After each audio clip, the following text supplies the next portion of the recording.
This is the story of Burkina Faso under Captain Ibrahim Traore, a 34-year-old military leader whose life is in great danger for defying global expectations and reshaping his nation's destiny.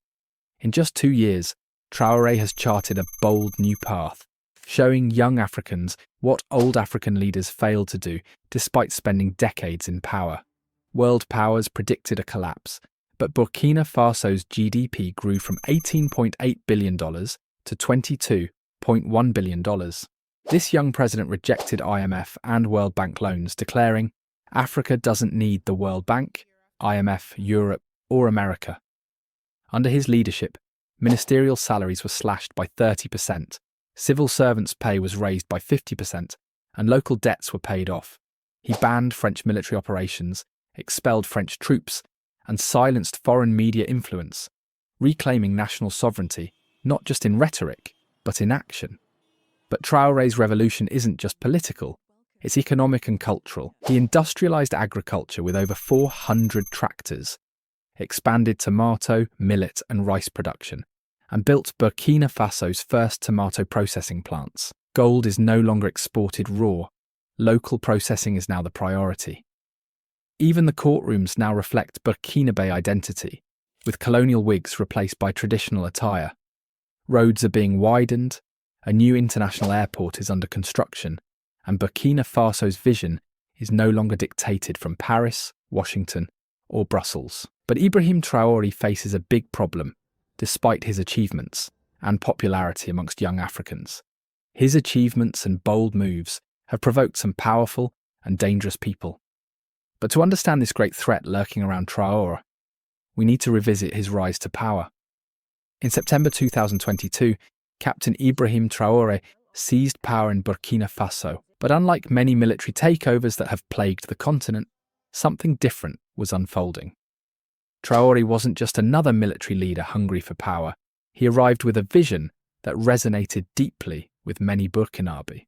Standing before his people, the young captain spoke words that echoed across generations.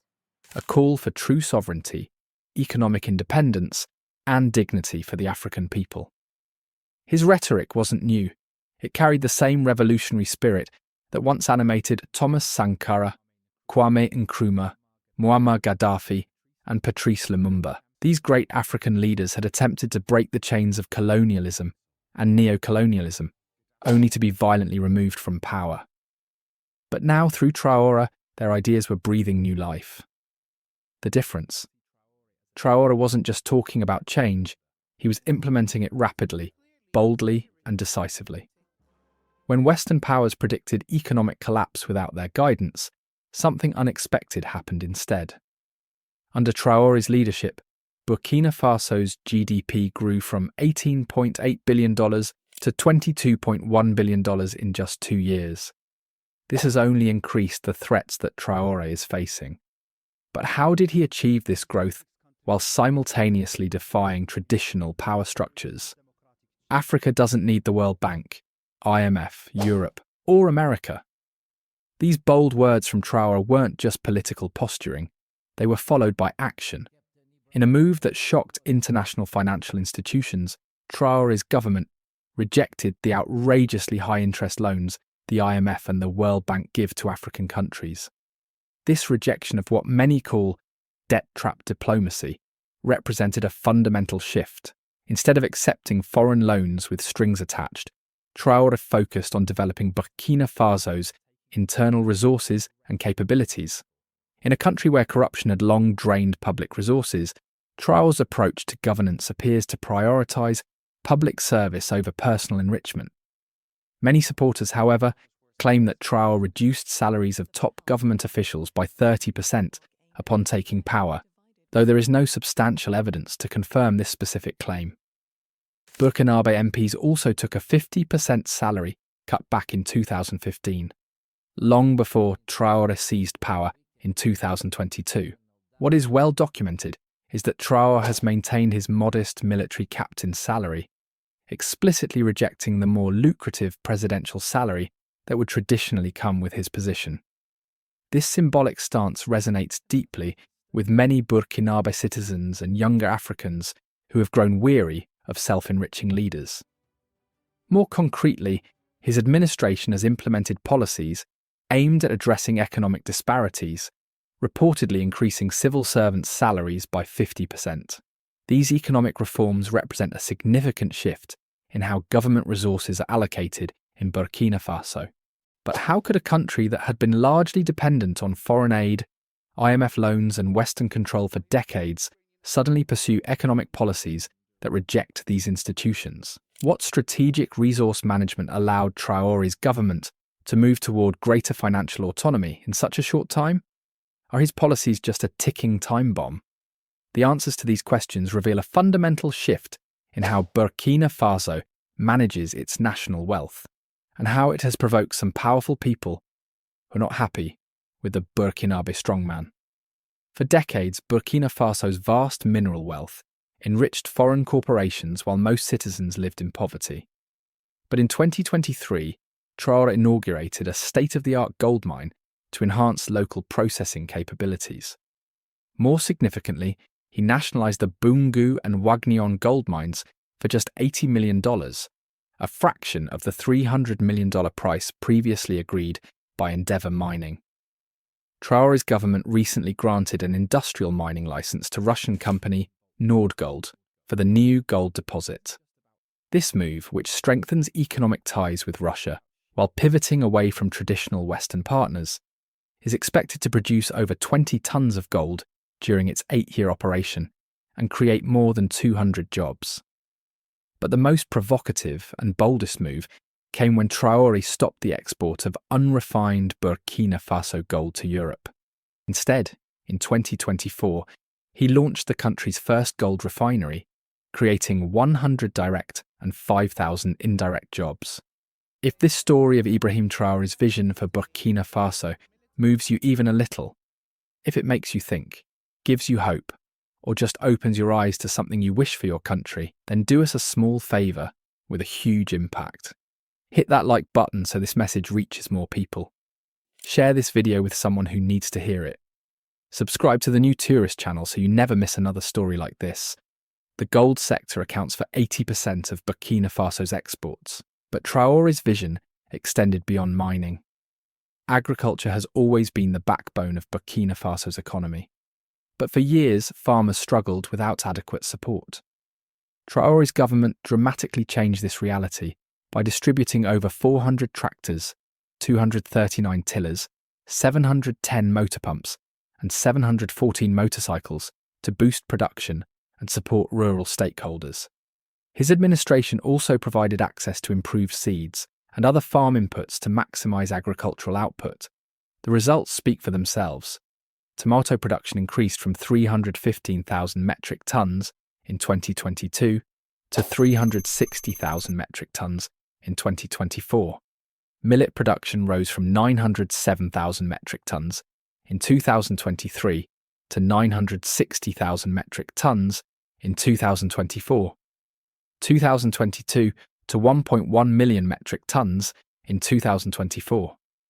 Rice production increased from 280,000 metric tons in 2022 to 326,000 metric tons in 2024.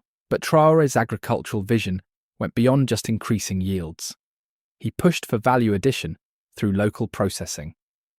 In a historic achievement, Burkina Faso opened its first fully locally funded tomato processing factory in Bobo Dioulasso, valued at $12 million. This facility processes 100 tons of tomatoes daily, generating over 187 direct and 5,000 indirect jobs, reducing reliance on imported tomato products. This made Burkina Faso the first formerly French colonized nation in sub-Saharan Africa to produce tomato concentrate after 60 years of independence. Independence in quotes. The cotton sector also saw revolutionary changes. Traore built Burkina Faso's second cotton processing plant and opened the first ever national support centre for artisanal cotton processing. This initiative takes advantage of the country's position as one of Africa's largest cotton producers and among the world's largest. With these agricultural transformations taking root, it wasn't merely aesthetic. It represented a fundamental shift in how Burkinabe viewed themselves and their institutions. The decolonization extended to education as well. In 2023, Traore encouraged the adoption of Faso Dan Fani textiles for school uniforms throughout Burkina Faso, fostering appreciation for the country's rich cultural heritage among students. Perhaps most dramatically, Traore dropped French as an official language, adopting local languages instead. This linguistic sovereignty reinforced the nation's cultural identity and made governance more accessible to ordinary citizens. Traore even banned the importation of second-hand clothing, promoting locally made garments to bolster Burkina Faso's textile industry while fostering cultural and economic sovereignty. But Traore's most controversial moves came in his approach to foreign relations. For decades, France maintained significant military and economic influence in its former colonies. You guessed right. Traore boldly challenged this status quo. Traore has expelled French troops from Burkina Faso, officially ending Operation Sabre with a historic ceremony. He banned French military operations and French media in the country, asserting that Burkina Faso would chart its own path. As Western influence decreased, Traore looked to new partnerships. In 2023, he played a key role in reopening the Russian embassy in Burkina Faso, ending a 31-year hiatus. This move came after the 2023 Russia-Africa Summit, signalling Burkina Faso's strategic shift toward fostering stronger relations with Russia. He's been acquiring military equipment from Russia and China. Regionally, Traore joined with Mali and Niger to establish the Alliance of Sahel States, a collaborative confederation aimed at promoting regional cooperation and autonomy. Formalised in 2024, the AES is committed to creating a stabilisation fund, a central bank, and an economic committee to enhance economic development. Traore even launched a new biometric passport without the ECOWAS symbol, further asserting Burkina Faso's sovereignty and signalling its transition as part of the Alliance of Sahel States. These bold foreign policy moves have drawn admiration, criticism, and threatened Traore's existence. But Traore wasn't finished. Traore is constructing new roads, widening existing ones, and upgrading gravel roads to paved surfaces. A new airport, the Ouagadougou-Donsine Airport, is being built with a capacity to handle 1 million passengers annually, expected to be completed in 2025. Additionally, Burkina Faso invested 80 billion francs to modernise Bobo Dioulasso Airport, the country's second largest hub. Traore has also acquired an Embraer 170 to revive Air Burkina, boosting national connectivity. Traore supplied the Ministry of Health with 15 mobile clinics, 36 vehicles, 3 oxygen units, 11 cold rooms, 835 tablets, and 1,900 solar refrigerators. Additionally, 4,000 free cataract surgeries were provided, improving healthcare access for citizens. But Traore's rapid reforms have not been without opposition. There are people who want to take him out. Despite Traore's achievements, he has also faced multiple coup attempts. Just last month, his government announced it had thwarted what it called a major plot to overthrow the regime. Security Minister Mahamadou Sana claimed in a televised address that both active and retired soldiers, allegedly working with terrorist groups, had conspired to storm the presidential palace with plans to execute the attack on April 16th. The announcement came at a time when the regime was facing criticism for its handling of security challenges. In a significant diplomatic escalation, Traore's government explicitly accused neighbouring Ivory Coast of harbouring the masterminds behind the plot. The brains outside the country are all located in Ivory Coast, Security Minister Sana declared, naming 2 former army officers allegedly operating from Ivorian territory. This accusation heightened already tense relations between the 2 countries. The alleged coup attempt triggered massive demonstrations of support for Traore. Thousands of people rallied in Burkina Faso's capital Ouagadougou, chanting, "Long live Captain Traore," with many waving both Burkinabe and Russian flags. These pro-Traore demonstrations demonstrated his significant popular support, despite the ongoing security challenges. These recurring claims of coup attempts have led some analysts to question whether they represent genuine threats or if they serve as a means for the regime to justify crackdowns on opposition. Nevertheless, they underscore the fragile nature of political stability in Burkina Faso and the challenges Traore faces in maintaining control amid ongoing security threats. Internationally, Traore has faced criticism. US General Michael Langley accused him of selling gold to Russia, while a Kenyan senator known as Aaron Cheruiyot has been on the hot seat for attacking Traore. He said Traore is a coup leader who is destroying Burkina Faso. However, figures like South Africa's Julius Malema and Kenya's PLO Lumumba have strongly supported Traore's approach. But the question remains, can Traore's revolution succeed where previous African liberation movements failed? Can he survive all the threats to unalive him?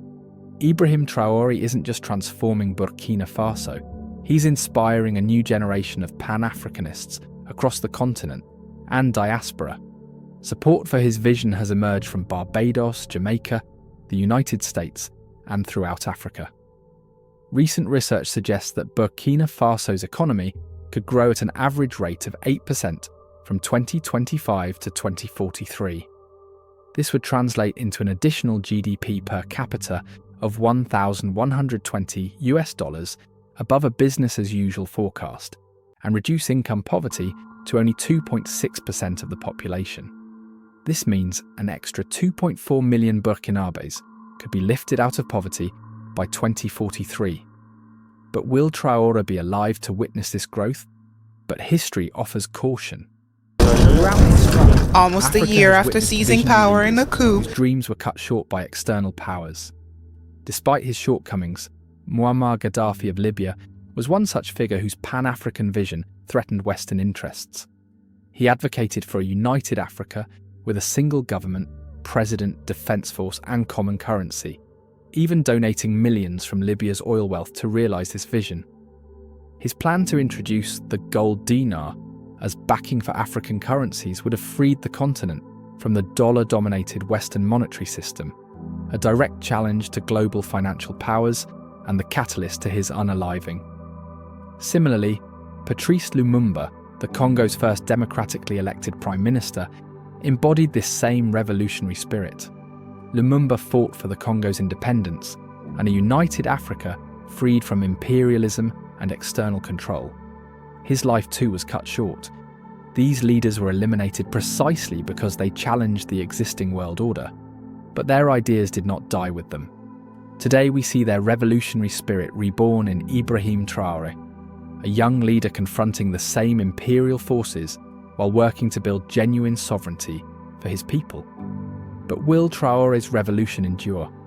Will his bold rejection of Western financial institutions prove sustainable in the long term? For supporters, Traore represents the awakening of Sankara's dream, a leader willing to challenge the neo-colonial order and assert true African independence. For critics, questions remain about democratic governance, human rights, and the sustainability of his economic model. What's clear is that Traore's Burkina Faso represents one of the most ambitious attempts at African self-determination in decades. Whether it succeeds will depend not just on Traore's leadership, but on the resilience of the Burkinabe people and their willingness to endure the challenges that come with charting a new path. This isn't just a story about Traore and African revolutionary leaders. It's about all of us, about remembering who we are, protecting African unity and sovereignty, and rebuilding what was broken during centuries of colonialism and neo-colonialism. And if you felt anything watching this, pride, curiosity, maybe even a little fire in your chest at seeing an African nation reclaim its resources and destiny, then don't let that feeling disappear. Subscribe to the New Tourist channel right now, because this isn't the last story of African resistance and renaissance we're telling, not by a long shot. Like this video, so the algorithms don't bury a story the world needs to hear about Africa determining its own future. Share it with your family, your friends, and your group chats. be the reason someone else learns about how nations like Burkina Faso are fighting for true economic independence. And if you want to go even deeper, if you want behind-the-scenes stories of African liberation movements, early access to our documentaries on sovereignty across the continent, exclusive discussions with thinkers and activists, join our membership community. Because this isn't just a channel anymore, it's a movement for telling authentic African stories. And the revolution we're documenting together, it's only just beginning.